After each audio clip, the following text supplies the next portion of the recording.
tardes, amigos de Andina Canal Online. Hoy tenemos una edición muy especial como producto de la visita del secretario de Estado aquí en Lima, el señor Rex, es el doctor, perdón, Rex Tillerson, disculpen. Él hará una visita de 2 días acá en la capital para tratar asuntos bilaterales. En su conferencia de prensa dada hace algunos minutos, tocó 3 puntos importantes. Uno, la cooperación que tiene el Perú en el Consejo de Seguridad. Lo segundo, la necesidad de profundizar los tratados de libre comercio que tiene actualmente el Perú con Estados Unidos.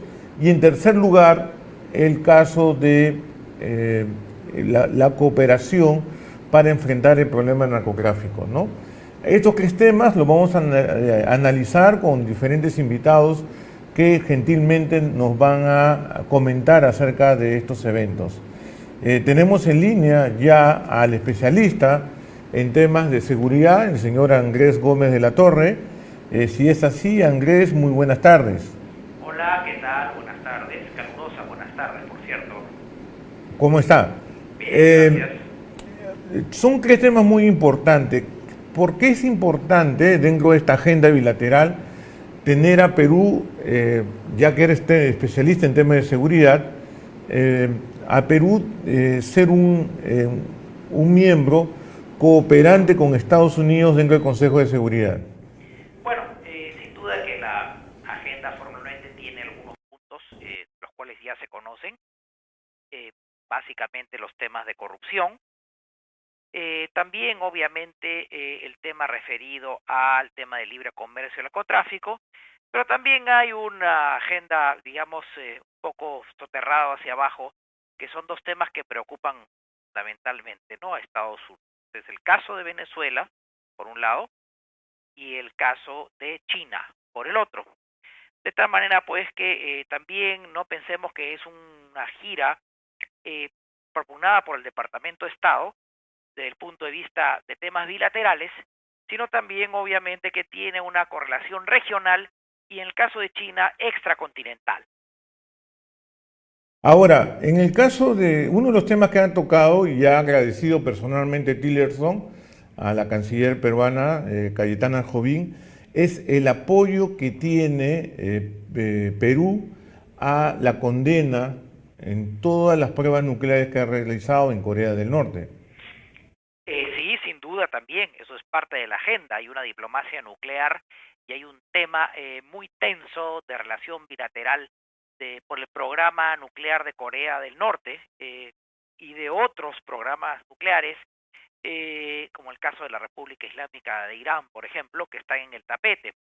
En general, el Perú es un país muy atractivo para los Estados Unidos, importante.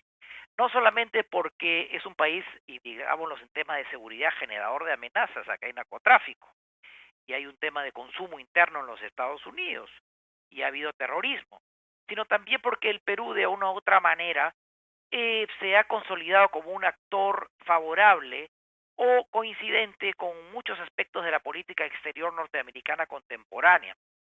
Me refiero al hecho que el Perú está mucho más cerca de México, de Colombia, de Chile y de Argentina, y ha establecido sus antagonismos con ejes como el caso de organismos como el ALBA, por ejemplo, o la propia CELAC, con algunos matices. Esto es, el Perú se ha diferenciado bastante y ha asumido un rol de liderazgo en el tema de la crisis de Venezuela. Está propugnando mecanismos de integración y de cooperación con países que al menos tienen un relacionamiento más estable con los Estados Unidos, no exento de casos complicados como el tema reciente mexicano. Y entonces creo que al liderar el Perú el Grupo de Lima con el tema relativo a la crisis humanitaria en Venezuela, Perú resulta también ser una ficha importante, una ficha interesante en este complicado ajedrez regional que tenemos en el hemisferio. Respecto a Corea del Norte, hay que acordar que debemos acordarnos de que Perú y México fueron los 2 países de la región que han expulsado a sus diplomáticos de este país a raíz de diversos eventos muy recientemente. Hay una especie de identificación de los objetivos de la Cancillería peruana con la política exterior de Estados Unidos y gran parte de lo que son las Naciones Unidas al respecto. Sí, sin duda, eso es cierto. En primer lugar, efectivamente, el tema de los ensayos nucleares y la capacidad misilística avanzada para tener misiles intercontinentales con carga nuclear es un tema de altísima preocupación para los Estados Unidos. El Perú ha establecido una posición también al respecto. Primero se rebajó las relaciones y luego un incidente también todavía a nivel de claroscuro que debería ser analizado por la Comisión de Relaciones Exteriores del Congreso, en el sentido que algunos funcionarios de rango menor, ya no encargados de negocios, sino de rango menor, de la Embajada de la República Democrática de Corea del Norte en Lima, habrían realizado algún tipo de actividades que rebasan la condición jurídica establecida en las convenciones de Viena sobre relaciones diplomáticas y consulares y habían rozado, frisado el principio de no intervención y no injerencia en asuntos internos de otros estados. De tal manera que esta diplomacia coreana efectivamente es un punto de encuentro con la norteamericana, pero también hay la preocupación de los Estados Unidos de los otros frentes, el frente de Venezuela y hoy recientemente estas declaraciones y un artículo muy interesante que escribe Andrés Oppenheimer en el diario El Comercio de hoy sobre el creciente expansionismo y presencia de la República de China Popular en América Latina. Esto, Andrés, eh, algo que se le criticó justamente a Tillerson en su intervención en la Universidad de Austin, de Texas, es justamente haber un poco como desenterrado, digamos, la doctrina Monroe. ¿Crees que eso es así dentro de Estados Unidos? ¿Es cierto que ha optado por una nueva América para los americanos, donde no deben intervenir potencias extrarregionales, ni Rusia ni China? ¿Esa debe ser la lectura que debemos darle? Lamentablemente, en este momento la política exterior de los Estados Unidos carece de un norte claro, porque por un lado tenemos una política exterior muy presidencial, muy hepática, muy reactiva del presidente Trump, y en los últimos meses hemos visto un secretario de Estado, ministro de Relaciones Exteriores, como es el señor Tillerson, que asumió un deliberado bajo perfil, no ha sido muy declarativo. Y esto parece un poco nuevo, este despertar de América Latina en las prioridades de la política exterior. Y esto no sabemos si es un tema realmente institucional del Departamento de Estado, de otras agencias gubernamentales, de otras dependencias de otros departamentos, o es un interés netamente presidencial. Acabamos de ver gruesas palabras hace muy pocos días, si no escasas semanas, del presidente Trump refiriéndose a El Salvador, refiriéndose a Haití como países con frases muy altisonantes, generadores de amenazas, etcétera. De tal manera que descifrar la política exterior de los Estados Unidos en esta coyuntura no es tan fácil como aparenta ser. Una cosa más adicional a este punto, ¿no? Eh, ¿Crees que se justificaría, digamos, dentro de la visión estadounidense, decir que en Estados Unidos, a diferencia de los países latinoamericanos, siempre el presidente, si bien es cierto que dirige la política exterior, también tiene contrapesos muy importantes? Por ejemplo, manejo de presupuesto económico lo determina el Congreso de la República. En este caso, ¿no estaríamos viendo un caso muy significativo de que existe por una parte una presidencia bastante dura, no siendo ni diplomático ni político, y por otra parte una diplomacia, pese a ser ingeniero, tampoco no diplomático de carrera, pero entiende más lo que es la diplomacia en el caso de Rex Tillerson? Bueno, yo ahí sí discrepo un poco. Yo creo que él es un gran empresario petrolero. Creo que es un hombre que ha entendido mucho de finanzas. Creo que es una persona probablemente con una formación cosmopolita. Eso lo ha llevado, por ejemplo, a tener que optar por el realismo en visiones y relaciones con la Federación Rusa. Pero hay indicadores que nos dicen lo contrario. Se ha despedido a Tom Shannon, por ejemplo, por muchos años un gran experto y un internacionalista que se abocó mucho a los temas de América Latina. El Departamento de Estado ha tenido un bajo perfil en general algunos puestos relacionados con el sistema interamericano o con Latinoamérica, el Departamento de Estado, si bien no han sido cubiertos o se han demorado mucho o están en vacío. Entonces realmente yo creo que mi opinión es que esta es una gira un poco reactiva por obviamente la naturaleza de las circunstancias y por cosas muy rápidas que por lo menos se ha tomado conocimiento de Estados Unidos, la presencia china, el desenlace de la crisis venezolana, el problema de la crisis migratoria, esta tan difícil relación con México. En México hay elecciones en este momento. Y México tiene una relación muy complicada con los Estados Unidos. Hay un candidato presidencial, Manuel Andrés López Obrador, ex militante del PRD, hoy con una nueva agrupación política, con una plataforma bastante crítica hacia los Estados Unidos.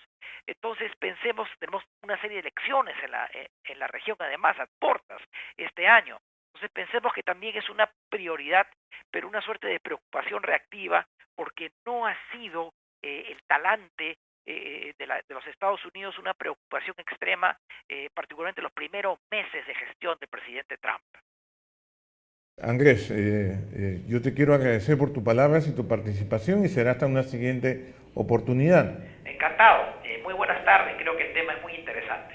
Bueno, estuvo aquí conversando con nosotros Andrés Gómez de la Torre. Él es especialista en temas de seguridad en nuestro país y analista también de política exterior. Tenemos aquí una pausa y volvemos con nuestro programa.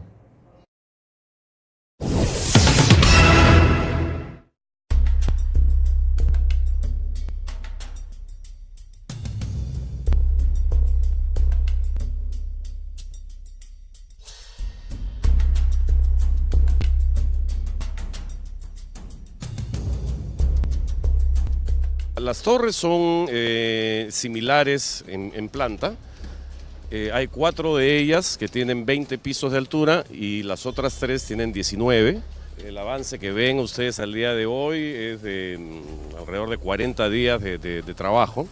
Estamos en un ritmo muy intenso de construcción y podemos lograr un avance de un piso cada 4 días. Entonces, con ese ritmo pensamos tener estas 4 primeras torres resueltas como casco hacia abril de este año, y las otras 3 torres que componen el complejo de la villa, que todavía no han empezado, van a estar terminadas en agosto de este año. Tenemos el plazo contractual de fines de febrero del 2019, para esa fecha va a estar construido todo. Las 7 torres están diseñadas para un doble uso, ¿no? Es decir, primero están pensadas para que sean la vía de atletas durante los Juegos Panamericanos, pero que además, luego de la ejecución de los Juegos, puedan servir perfectamente como un condominio de vivienda. Entonces, el proyecto prevé eso. Entonces, tenemos, aparte de las 7 torres, 2 edificios de estacionamientos que serán usados en esa etapa posterior que llamamos el legado. Hay una zona de áreas comunes digamos, construcciones pequeñas para sitios de esparcimiento, de juego de niños, de parrillas, un par de canchitas de fulbito. Tenemos además, sí, una ciclovía y una pista de jogging de 1 kilómetro de largo que da vueltas alrededor de todo el complejo. Y aparte de eso hay como instalaciones temporales, construcciones que se van a hacer para dotar a los atletas de los servicios de esparcimiento, de gimnasios, de comedores, ¿no?, etcétera.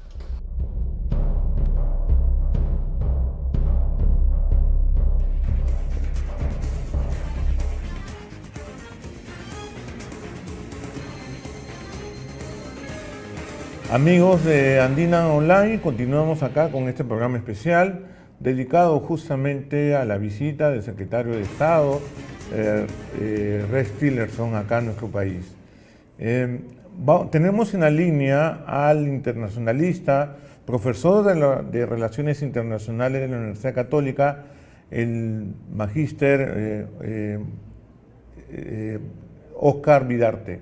Oscar, muy buenas tardes. Fabián, buenas tardes, un placer estar con ustedes. Oscar, una de las preocupaciones que existe en la región es que mientras Tillerson llega acá, me parece que ha habido un discurso, como ya creo que lo suponías, muy empático con respecto a la política peruana, la necesidad de cooperar en la lucha antidrogas. ¿Cómo podemos entender bajo este contexto, por ejemplo, las palabras del presidente Trump, dadas el día de ayer, en el cual parecía una amenaza velada contra aquellos países que producían cocaína? Entonces, por una parte indican y reconocen a nivel institucional que es un problema de dos partes, y por otra parte hay una especie de amenaza ya acostumbrada que nos tiene el presidente estadounidense Donald Trump. Sí, bueno, ese es un problema, lo que tú señalas es un problema que creo que trasciende la relación con el Perú. Y creo que es una de las principales críticas que hoy se tienen contra la política exterior de los Estados Unidos, ¿no? Una política exterior que, si bien tiene articuladores políticos, digamos, de primer orden, un Tillerson que trata de mantener el diálogo, la cooperación, construir vínculos, el problema es que gran parte de esa política exterior norteamericana se ve cuestionada, pues, de alguna manera por los improperios o las frases algunas veces fuera de lugar que puede tener el presidente, que finalmente es la cabeza de la política exterior de dicho país. Por eso el problema del cual tú señalas no es un tema que está vinculado a la problemática del narcotráfico solamente o que afecta al Perú solamente. Es un temor de muchos países de cómo un país como Estados Unidos construye su política exterior. En algunos momentos parece ser muy cooperante, muy dialogante, e incluso pues generando posibilidades de avanzar conjuntamente en muchos temas, y en otras ocasiones, gracias fundamentalmente a un presidente bastante impredecible, pues termina esto pues siendo más bien una utopía y algo mucho más difícil de alcanzar. Pero más allá de todo esto, lo cierto es que la relación entre Perú y Estados Unidos tiene muchos temas en común, entre ellos, por ejemplo, el tema del narcotráfico. Y que el Perú lo que ha tratado de hacer en este último año es fundamentalmente mantener esa relación. Yo creo que los temores frente a lo que pueda hacer Donald Trump respecto a la región, sobre todo con su discurso bastante confrontacional y poco propositivo respecto a América Latina, pues el Perú en este contexto ha tratado de mantener una relación bastante sólida en las últimas 2 décadas. Obviamente siempre atento de lo que el presidente pueda hacer o no pueda hacer, hablo de Donald Trump. Claro, porque el tema, la palabra corresponsabilidad estuvo presente en esta conferencia de prensa. Estuvo muy claro que hay una responsabilidad por parte de Estados Unidos, como aquellos que demandan las drogas y los que producen, en el caso de países como Colombia, Bolivia y Perú. Ahora, ¿cuánto crees que esto se debe a que el señor Trump no tiene experiencia ni como diplomático ni como político? Es un empresario que quiere ver resultados sin poder experimentar ni recoger los instrumentos de la diplomacia. A ver, tú has planteado dos cosas. Uno, el tema de la corresponsabilidad no es un tema nuevo, es un tema que se ha manejado hace mucho tiempo. Durante el gobierno de George W. Bush y también durante el gobierno de Barack Obama se logró también hablar en esos términos. Así que esto no es nuevo. Lo importante es que hablar en esos términos genere una serie de políticas que justamente sean reflejo de eso. Y eso es lo que no se ha logrado. Yo me acuerdo que el Perú mucho tiempo buscó el tema de la corresponsabilidad para que la ayuda estadounidense en el Perú aumente. En tanto somos ambos responsables de lo que sucede, tanto en Perú como en Estados Unidos. Y eso ha pasado muy poco. Más bien, el Perú pues no ha sido una prioridad en temas de lucha contra el narcotráfico. Seamos sinceros también, la mayor parte de la droga que sale del Perú no va a Estados Unidos, se va a otras partes del mundo, sobre todo al continente europeo. Entonces, en ese contexto, pues, lo de la corresponsabilidad puede ser muy interesante en el discurso protocolar, pero puede ser poco carente del contenido, ¿no? Que es finalmente lo que importa en ese contexto. Acerca de Donald Trump, sí, pues, el problema de Donald Trump es que no conoce mucho el tema internacional es un empresario y su modus de operar, digamos, su modus operandi, es totalmente distinto al de alguien que proviene del establishment político norteamericano. Pero esto también habría que sumarle otro tipo de elementos, ¿no? Elementos que están vinculados con sus propias capacidades, calidades y capacidades personales, ¿no? Que hacen muchas veces que sus improperios sean motivo de problemas internacionales que incluso pueden afectar duramente los intereses de Estados Unidos en el mundo. Oscar, hay otro tema que se tocó, no estuvo muy claro en la conferencia de prensa, que es el caso de cómo avanzar en esta lucha para que Venezuela vuelva por el sendero de la democracia y los respetos de los derechos humanos. Se ha especulado que Estados Unidos estaría sondeando la posibilidad de establecer sanciones ya a nivel de lo que es la compra de petróleo en general. ¿Crees que con estas medidas se puede empujar al sendero de la democracia a Nicolás Maduro, o prevés que esto justamente va a ayudar a justificar el endurecimiento del régimen? A ver, en primer lugar, es interesante que Estados Unidos se plantee siquiera tender a llevar a cabo una suspensión de la compra o de sanciones en materia de petróleo. Pero creo que esa es una posibilidad que puede golpear duramente al régimen de Venezuela, al régimen de Nicolás Maduro. Porque al régimen de Nicolás Maduro, por una razón, porque gran parte de los ingresos del petróleo venezolano que ellos venden al exterior, obviamente se lo venden a Estados Unidos. Ahora, ¿por qué no se ha hecho antes? Podría ser la repregunta. Es que para Estados Unidos también es muy costoso, porque Venezuela es un importante mercado de abastecimiento de petróleo. Por eso, inclusive en los peores momentos de la relación entre Bush y Chávez en su momento, y luego entre Obama y Chávez, nunca se pensó en tomar una medida así, porque si bien acarrea muchos costos para Venezuela, también acarrea muchos costos para Estados Unidos. Por eso, si bien algunas condiciones energéticas han cambiado, Estados Unidos depende menos del petróleo exterior y tanto tiene fuentes propias de producción de energía, yo creo que tomar una medida así va a ser una medida que también agarra costos a Estados Unidos y que de alguna manera pues habría que ver si es que están efectivas. Porque el segundo tema es el nivel de efectividad de las sanciones, y lo que uno se da cuenta a lo largo de la historia de los últimos 50 años es que las sanciones económicas no necesariamente son efectivas. Más bien, podría decir que en la mayor parte de los casos suelen ser completamente inefectivas y más bien brinda a los regímenes mayor fortaleza. Incluso terminan legitimándose el poder porque pueden justificar la situación económica y la pobreza de su población gracias a las sanciones que reciben. Eso, sumado a más represión, termina siendo pues el perfecto para el mantenimiento de regímenes como el de Nicolás Maduro. Así que cuando se piensan sanciones que obviamente van a terminar golpeando mucho más a la población que al régimen de turno, que tiene pues un mecanismo para lograr dinero, pues obviamente puede ser incluso contraproducente. Por lo tanto, ese tipo de mecanismos deberían pensarse mucho más. Ahora, ¿qué va a hacer Estados Unidos y el Perú con respecto a Venezuela? No se sabe muy bien. Estados Unidos apoya al Grupo de Lima, hay una relación muy estrecha, esperemos que Estados Unidos no regresen esos discursos intervencionistas que en algún momento Donald Trump en estos improperios señaló, la posibilidad de intervenir militarmente a Venezuela, porque iría en contra de la ONU, y finalmente todo lo que queremos hacer con respecto a Venezuela, que sería totalmente deslegitimado por una acción claramente violatoria del derecho internacional. Así que yo creo que hay que alejarnos del escenario y trabajar conjuntamente para qué hacer en el caso venezolano.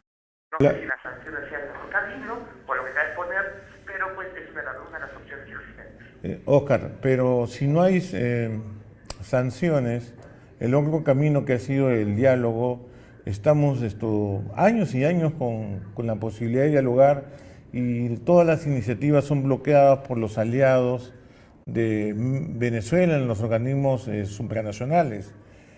Tampoco nos ha dado resultado.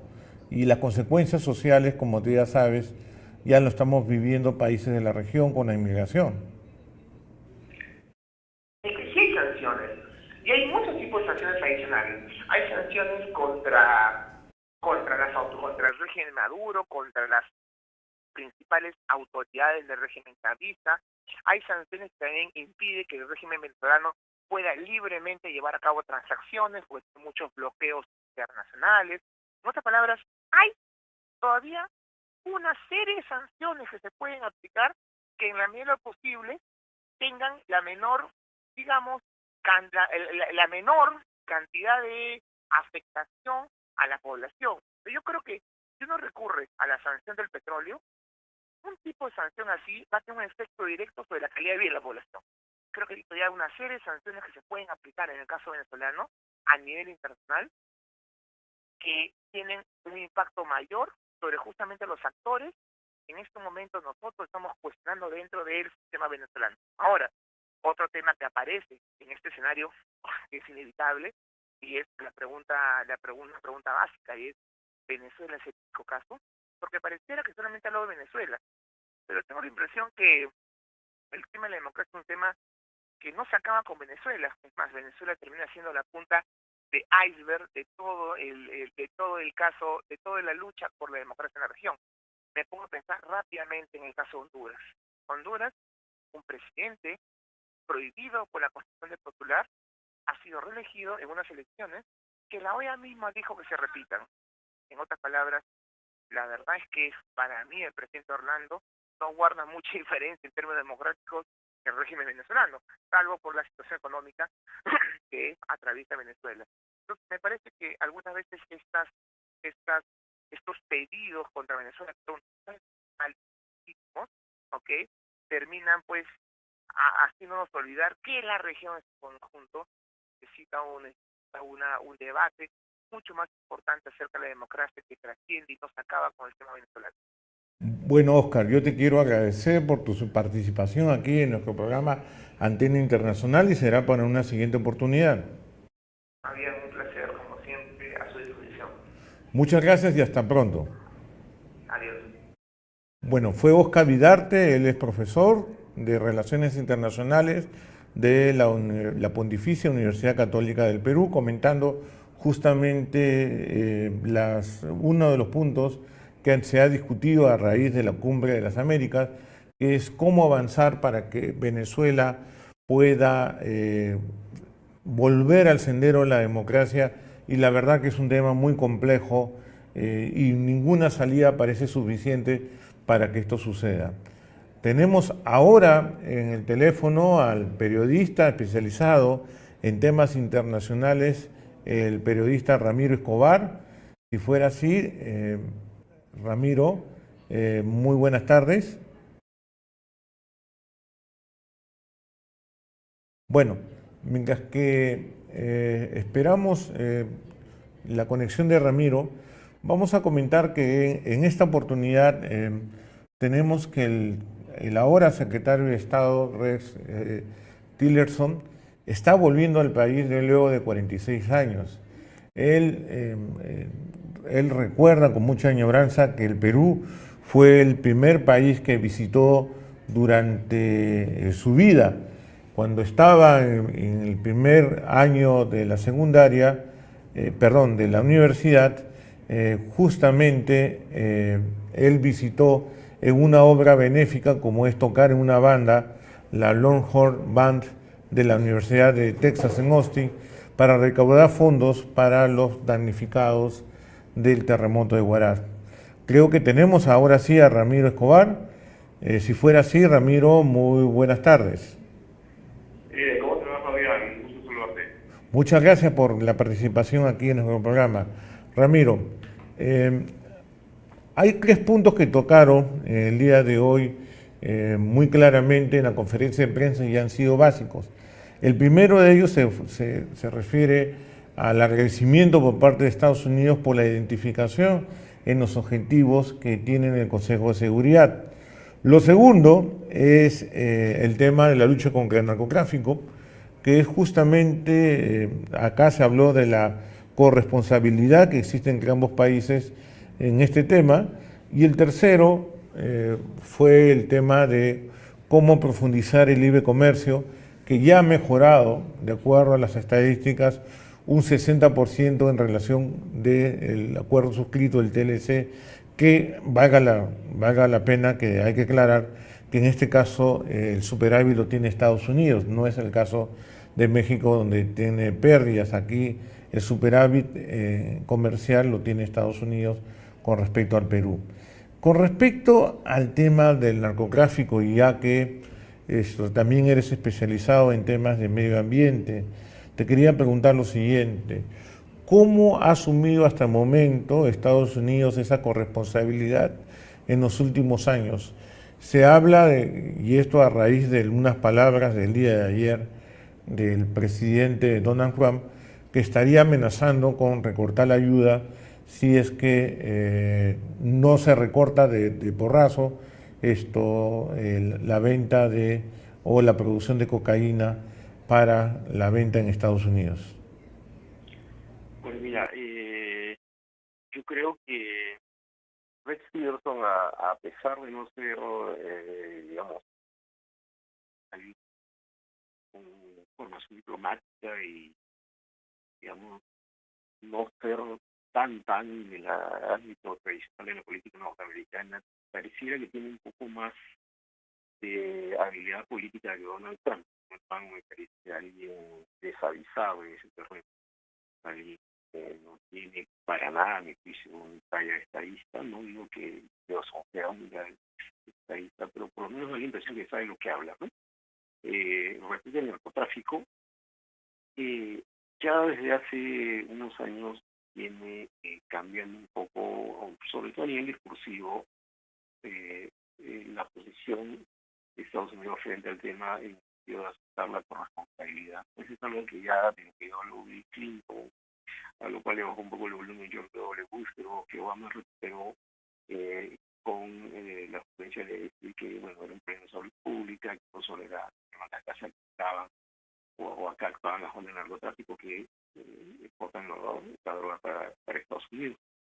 Entonces, de ahí la impresión que Tillerson está tratando de mantener ese discurso, pero como ha señalado, por otra parte, Trump está tratando, digamos, con bajar la cooperación en esa materia, pero yo no creo que Trump lo haga porque entiende cuál es el problema.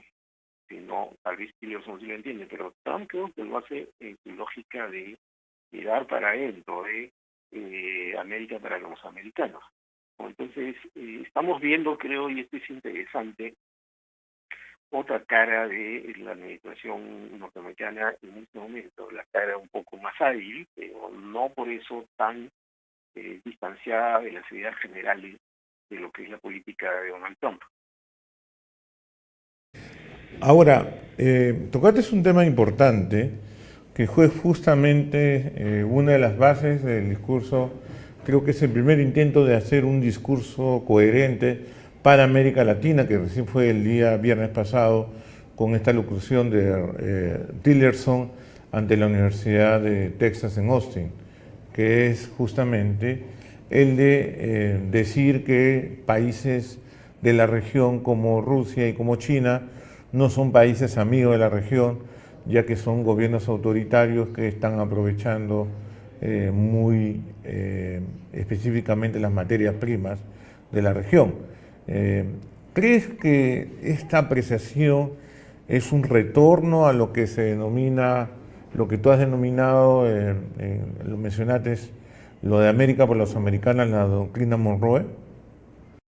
Bueno, eso ya lo han dicho unos colegas. Esta idea de América para los americanos, cuando Monroe la formula en realidad pensando regionalmente, pero Donald Trump está recuperando yo de pensar para Estados Unidos principalmente, ¿no? Y lo que se nota acá es esta idea de que este territorio donde nosotros vivimos no debe gravitar otras potencias. Digamos que podemos entender el América para los americanos en ese sentido también. América, el conjunto de América para los americanos en el sentido de para nosotros, y no queremos que nadie más se meta ahí. Aquí, por supuesto, asoma la idea bastante antigua también y pareciera recuperada por lo que está ocurriendo del patio trasero, ¿no? Es decir, este es nuestro barrio, periférico, si quieres, y por favor acá no se metan. Como debes saber, ya China reaccionó frente a estas declaraciones. Hay una diferencia, sin embargo, que creo que hay que puntualizar, ¿no? China tiene mucho interés económico en América Latina, no es un interés político.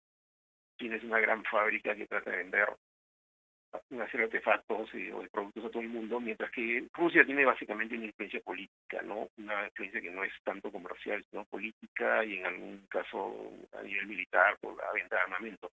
Pero de todas maneras son potencias que están rondando por la región y parece que la percepción de la administración Trump es que ellos están perdiendo terreno, que no aceptan probablemente la idea de que el mundo se está volviendo bilateral, multilateral, perciben o quieren vender por lo menos la idea de que no son ellos como Obama, alguien a quien se le rotulaba como blando, ¿no? En ese sentido creo que se puede anudar esto con la reacción de Trump frente a Siria, ¿no? Es decir, miren, Obama no se atrevió, nosotros sí nos vamos a atrever. Obama ha dejado que China y Rusia se metan en nuestro territorio de influencia, nosotros no lo vamos a permitir. Pero claro, eso también viene empaquetado, ojo, con algo que ha más insinuado, ¿no? Y es endurecerse contra Venezuela e incluso contra Cuba, ¿no? Y eso me parece a mí una cosa bastante fuera de moda, digamos, ¿no? Y creo que no, el discurso va en la ruta de volver atrás en ese sentido también, ¿no? Volver a casi a la época de la Guerra Fría, ¿no? Ramiro, muy brevemente quiero que me contestes la siguiente pregunta. Sí. Uno de los puntos de la agenda ha sido justamente también el tema de Venezuela. El diálogo, la senda del diálogo ha fracasado hasta el momento debido, entre otras razones, porque hay países en la región que defienden al régimen chavista. Pues, principalmente todos los países como Bolivia y los que tienen la ideología del socialismo, el nuevo socialismo del siglo XX, ¿no? Todos los que conforman el ALBA. Ahora, por otra parte, esto aparentemente está sondeando Estados Unidos la posibilidad de tomar sanciones en el recorte de la compra de petróleo. ¿Crees que esta es una salida para impulsar la democratización de la sociedad venezolana o para endurecerla? Bueno, mira, y eso ya había sido insinuado antes, incluso fue insinuado que podría haber una salida militar. Y es que los militares son una salida que yo creo que no. Pero entrar por el lado del petróleo a presionar a Venezuela, bueno, nuevamente está en la lógica de yo no voy a hacer lo que hizo Barack Obama. Ahora, habría que poner sobre números, ¿no? ¿Cuánto perdería Estados Unidos si hace eso? En las últimas semanas hay una serie de datos muy interesantes que apuntarían a que Estados Unidos está al camino del autoabastecimiento total de petróleo, incluso camino a ser uno de los grandes exportadores, ¿no? Por el método, debido a que aplicando el método del fracking puede empezar a sacar petróleo con bastante gas. Entonces, tal vez haya datos sobre esto que sugieran que es posible en este momento presionar a Venezuela por ahí, romper relaciones petroleras, vamos a decirlo así. Pero eso nuevamente choca con algo que es visible cuando uno va a Estados Unidos. Cuando uno recorre a Estados Unidos por carretera, y lo he hecho por lo menos un par de veces, ¿no? Uno ve constantemente en las carreteras una cadena de grifos llamada Citgo. Esa cadena de grifos es vinculada a Venezuela. Entonces, habría que ver qué se hace con eso, cómo se cubre. Bueno, Estados Unidos, digamos, tiene siempre económico como para hacerlo, pero yo creo que de todas maneras habría una pérdida en esa decisión, una pérdida a nivel económico. Y a nivel político, curiosamente esto entraría en colisión con la idea de alejar a China y a Rusia de la región, porque evidentemente lo que va a hacer Venezuela, que está haciendo, es casi con todo seguridad trasladar las exportaciones hacia China o Rusia, con lo cual fortalecería la presencia de estas potencias en la región. Ahora, por supuesto, Venezuela está en decaimiento, en decadencia política, pero yo no estoy tan seguro que vaya a terminar todo tan rápidamente, porque mira cómo está la situación adentro, ¿no? El chavismo ha sobrevivido a los tumultos de los últimos meses, ha ganado 2 elecciones, una por supuesto no solo fraudulenta, sino ilegal de países de la Constitución. Pero yo tengo la impresión que esas estrategias viejas, recuperadas ahora de exhibir una suerte de garras de los países que no sintonizan con Estados Unidos, no ha dado muchos resultados. Y en Cuba no hay resultados, y no estoy seguro que en Cuba haya resultados. Bueno, Ramiro, yo te quiero agradecer por tu participación en nuestro programa y será hasta una siguiente oportunidad. Muchas gracias, Fabián. Muy buenas tardes para ti. Es un periodista especializado en temas internacionales y de medio ambiente. Bueno, y con ustedes, señores, llegamos al fin de nuestro programa especial. Esperemos que todas estas intervenciones hayan contribuido para una mejor comprensión de las relaciones entre Perú y Estados Unidos y Perú y con la región. Será hasta una siguiente oportunidad acá en Antena Internacional. Muy buenas tardes.